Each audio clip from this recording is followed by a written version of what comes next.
My stepmother copied my house key and her daughter started living there part-time without permission. Posted by u/welderjake_. I never thought I'd be posting here, but after what happened over the past 3 months, I need to get this off my chest and maybe get some validation that I'm not the crazy one. This is long, so buckle up. Background. I'm 28M, work as a welder at a fabrication shop, and until recently, I thought I had a decent relationship with my stepmother Linda, 50F, and her daughter Megan, 23F. My dad married Linda when I was 14, and while we were never close, I always tried to be respectful. Megan was 9 at the time, and we had typical step-sibling distance. Not hostile, just not particularly warm either. My grandfather on my mom's side passed away 8 months ago. He was the one constant in my life after my mom died when I was 11. Grandpa Joe raised me as much as my dad did, teaching me everything from fishing to basic car maintenance. When he passed, he left me his small 2-bedroom house in his will. Nothing fancy, just a modest 1,100 square foot home he'd owned outright since the 70s. But it meant everything to me because it was his. The house needed some work when I inherited it. The plumbing was dated, the roof had a few issues, and the interior hadn't been updated since the 90s. I spent months working on it during evenings and weekends, doing as much as I could myself to save money. I planned to move in once it was livable instead of continuing to rent my apartment. Here's where the trouble began. The helpful cleaning offer. About 2 months after the inheritance, Linda called me out of the blue. She said she'd heard from my dad that I'd been working hard on Grandpa's house and offered to help me deep clean it before I moved in. She said Megan could help too since she was between jobs at the time. I was surprised by the offer. Linda had never shown much interest in helping me with anything before. But I figured maybe she was trying to build bridges, and honestly, I could use the help. The house had accumulated years of dust and needed a thorough cleaning I didn't have time for. I gave them access one Saturday when I had to work overtime. I left my spare key with Linda and asked them to focus on the kitchen and bathrooms. When I got there that evening, the place looked great. They'd done a thorough job, surfaces gleaming, floors mopped, even the windows cleaned. I thanked them genuinely and bought them dinner as appreciation. Linda returned my key that night. At least, I thought she did. The first signs. I moved into Grandpa's house about 3 weeks later. For the first month, everything seemed fine. I was settling in, enjoying having my own place that actually belonged to me, and slowly making it feel like home while still preserving Grandpa's memory in the details. The first red flag came when I got my water bill. I nearly choked when I opened the envelope. The bill was almost triple what the utility company had estimated for a single-person household. I called them thinking there must be a mistake or a leak somewhere. They confirmed the usage was accurate based on the meter reading and suggested I check for running toilets or leaky faucets. I checked everything. Twice. Nothing was leaking. I dismissed it as maybe some anomaly from the initial move-in period, extra cleaning, filling the water heater, whatever. But when the next bill came and it was even higher, I knew something was wrong. Around this same time, I started noticing little things that didn't add up. A coffee mug in the dish rack that I hadn't used. The bathroom towels in different positions than I'd left them. My laundry detergent running out faster than normal.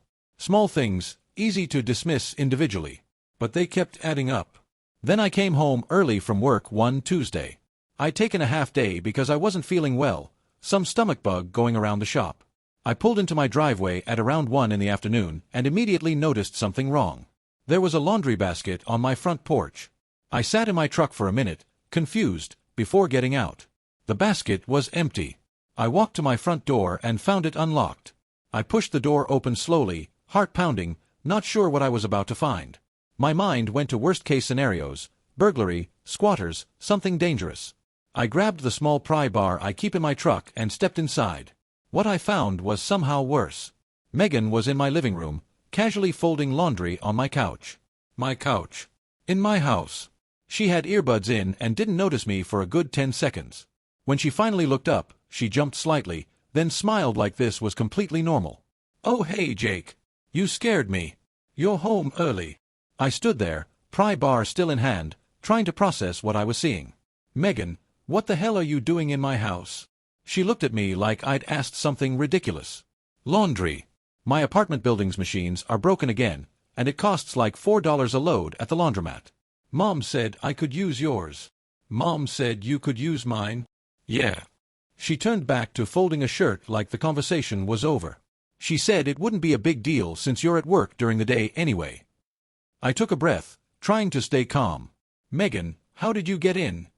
She pulled a key from her pocket and held it up, still not grasping why I might be upset. Mom made a copy before she gave yours back. She figured it would be easier than having to coordinate schedules if we needed to help you with anything else. I felt my blood pressure spike. She figured. She made a copy of my house key without asking me. Megan finally seemed to register that I wasn't happy. It's not a big deal, Jake. God, why are you being so dramatic? It's just laundry. This is my house. You're in my house without my permission. She rolled her eyes, actually rolled her eyes at me. You're not even here during the day. What's the problem? I told her to finish her laundry and leave the key on the counter. I said I didn't want her coming back without explicit permission and advance notice. She gathered her things with an exaggerated sigh, muttering something about me being just like Mom said as she left. I stood there in my living room for a long time after she was gone, trying to figure out when this had become my reality. Update 1. It gets worse. Posted 3 days later. I called Linda the evening after the Megan incident. I tried to be diplomatic. I explained that I wasn't comfortable with people having copies of my key without my knowledge, and that while I appreciated the help with cleaning, I expected my privacy to be respected. Linda's response still makes my jaw clench when I think about it. You're overreacting, Jake. Megan is family. What, you think she's going to steal something? That's insulting. It's not about stealing. It's about my home being my space. It's just a key. Your grandfather would have wanted you to share with family. I bit my tongue at that one. Grandpa Joe had met Linda exactly twice and hadn't been impressed either time. But I let it go. Linda, I need you to understand that the key needs to be returned, and no one should be entering my house without my permission. She made a noise that I can only describe as dismissive acknowledgement, like she was saying, fine, with her tone while making it clear she thought I was being ridiculous. If that's how you want to be, fine. But don't come crying to me when you need help and no one wants to bother. I thought that was the end of it. I was wrong. The following Saturday, I decided to catch up on yard work since the grass had gotten out of control. I mowed, trimmed hedges, and was out back dealing with some overgrown bushes for about 3 hours. When I came back inside, sweaty and ready for a shower, I heard voices. From my bathroom. Not just Megan's voice. Multiple voices. And running water. I walked down the hallway and found the bathroom door cracked open. Steam was billowing out. Through the gap, I could hear at least 2 women talking and laughing over the sound of the shower running. I knocked hard on the door. Who the hell is in there? The voices went silent. After a moment, I heard Megan. Jake. We're almost done. We. Who is we? Just Brittany and Chelsea. We came from the gym. The showers there are gross.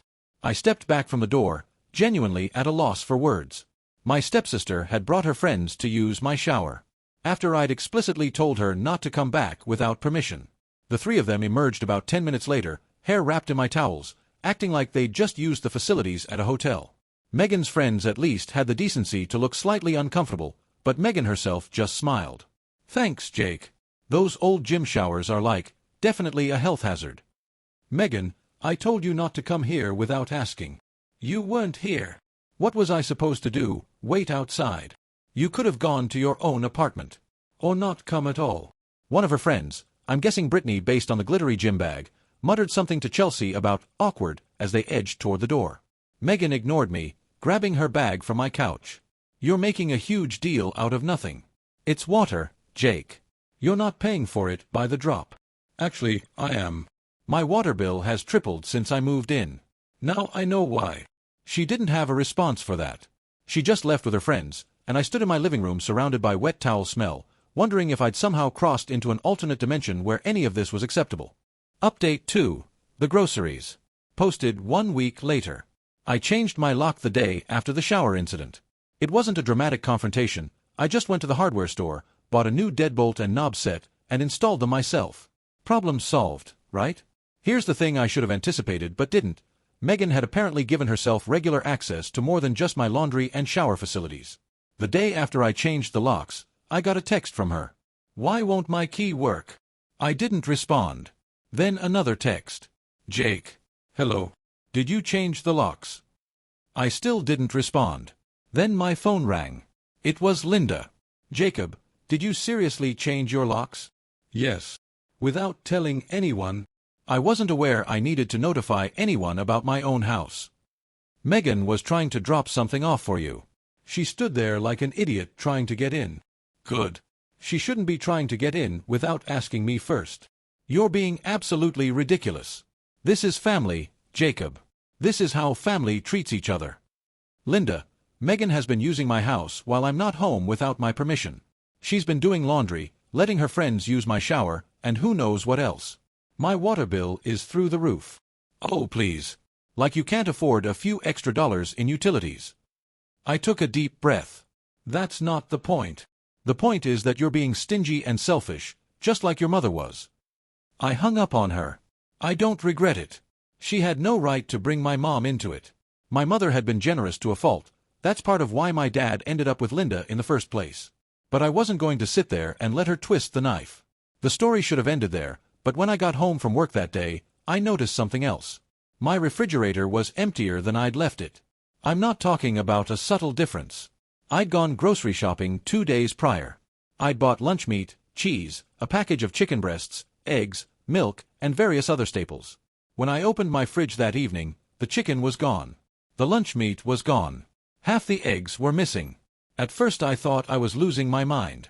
Maybe I'd eaten more than I remembered. Maybe something had spoiled and I'd thrown it out. Then I checked my freezer. The ground beef I'd bought was missing too. Either I was experiencing some serious memory issues, or someone had been in my house despite the lock change. That's when I remembered the spare key. When I'd moved in, I'd hidden a spare key under a fake rock by the back porch. It was a habit from years of locking myself out of apartments. I hadn't thought to move it when I changed the locks because I hadn't updated the spare yet. I checked. The fake rock was still there. The key was not. Update 3. Confrontation. Posted 4 days later. After discovering the missing spare key, I decided I was done trying to handle this quietly. I drove to Linda's house, a 20-minute trip I hadn't made voluntarily in years. My dad answered the door. He looked tired, which was pretty standard these days. Dad had never been great at conflict, and I could see from his expression that he'd been hearing about our little family drama. Jake, what brings you by? I need to talk to Linda and Megan. He sighed, stepping back to let me in. Listen, son, I don't know what's been going on, but maybe we can all just. Someone's been taking food from my house, Dad. After I changed my locks, someone found my spare key and has been coming in anyway. His face went through several expressions: confusion, concern, then something that looked a lot like resignation. Come in.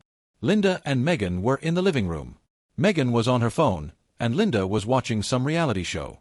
Neither of them got up when I walked in. Jake, Linda said flatly. Come to apologize for hanging up on me? No. I came to ask who's been taking food from my house. Megan's head snapped up from her phone. What? My groceries. Someone's been entering my house and taking my groceries. You two are the only ones who knew where I kept my spare key. That's ridiculous, Linda said. Why would anyone want your groceries? That's what I'd like to know. Megan shifted on the couch, and I noticed she wasn't meeting my eyes. Megan. She still didn't look at me. Megan, I'm talking to you. Fine, okay. She threw her hands up dramatically. I borrowed some stuff. It's not a big deal. You have plenty, and I'm broke right now. You borrowed groceries? You mean you took them without asking? You never would have said yes. You're so stingy about everything. It's just food, Jake. It's not like you're going to starve. That's not the point. Then what is the point? Linda stood up now, positioning herself next to Megan like this was some kind of united front. You inherited a whole house, and you can't share a few eggs with your sister? She's my stepsister, and that's still not the point. The point is that you made copies of my key without asking. Megan has been using my house like it's a public facility. Her friends have been showering in my bathroom. My water bill has literally tripled. And now you're defending her stealing food from me. Don't you dare call her a thief. What would you call taking things that don't belong to you without permission? Linda's face went red. I call it family helping each other out. Something you clearly know nothing about. Your grandfather spoiled you, leaving you that house. You don't deserve it.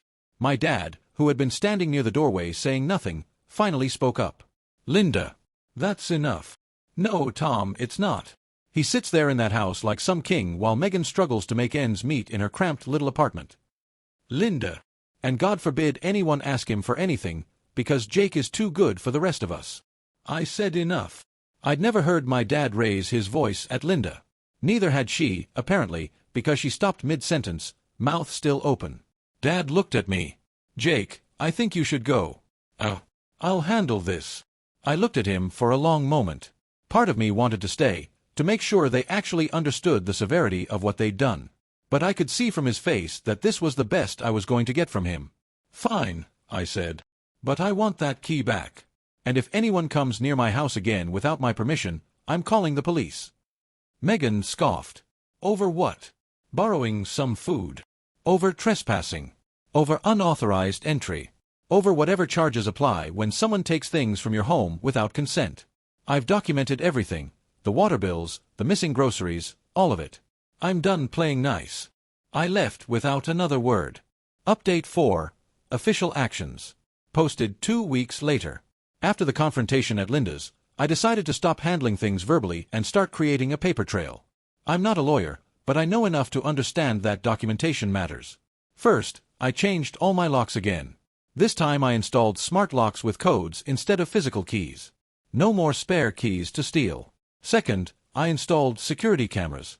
4 of them, 1 covering the front door, 1 covering the back door, 1 in the living room, and 1 in the kitchen. Nothing fancy, just decent quality cameras that connect to my phone and cloud storage. Third, I talked to a lawyer. A buddy from work had used one for a property dispute, and he gave me her number. I explained the situation, the unauthorized key copying, the trespassing, the theft, small as it was. She said I had legitimate grounds for legal action, but advised starting with a formal cease and desist letter. She drafted one for me. It wasn't addressed to Megan specifically, but to both her and Linda. It outlined the unauthorized access to my property, the documented evidence of trespassing, and the theft of personal property. It clearly stated that any further unauthorized entry would result in criminal charges being filed. The letter was sent certified mail, so I'd have proof of delivery. During those 2 weeks, I also discovered something else that made my blood boil. My neighbor, Mrs. Patterson, a sweet lady in her 70s who'd known Grandpa Joe for 30 years, mentioned to me that she'd seen my friend coming and going from my house quite a bit over the past few months. When I asked her to describe my friend, she described Megan.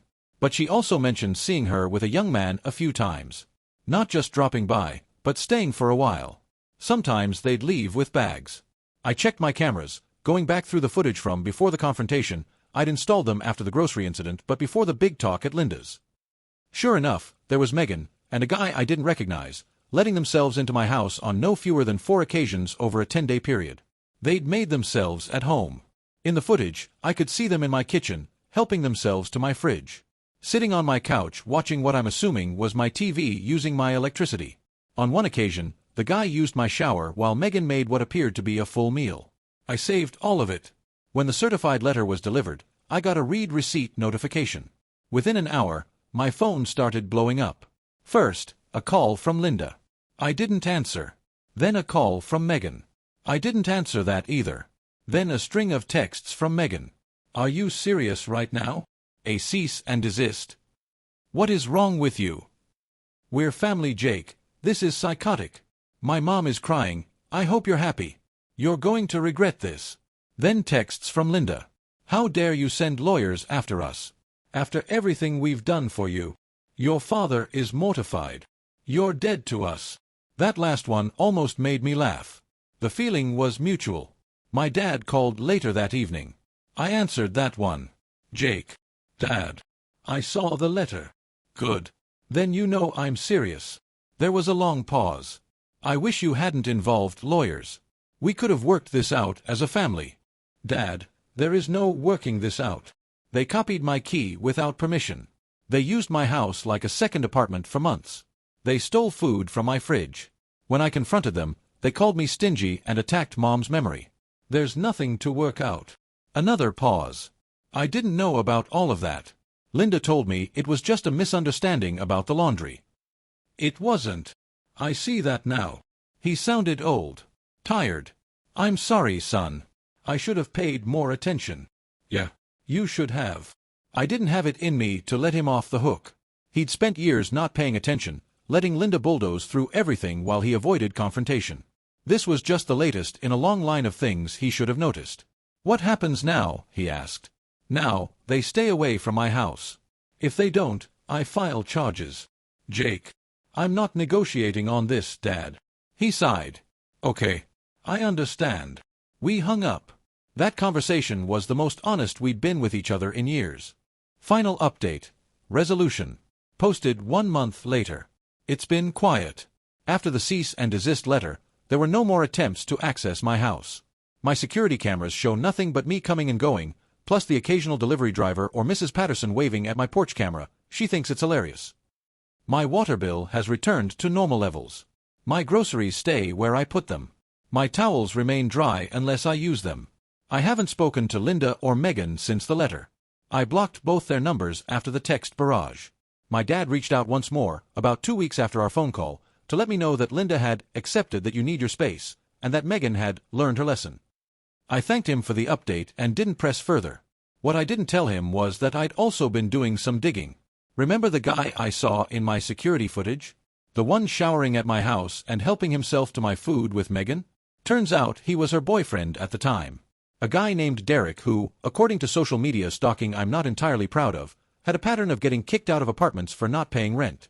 My best guess, and this is just a theory, is that Derek had been essentially squatting at my house during the day while I was at work.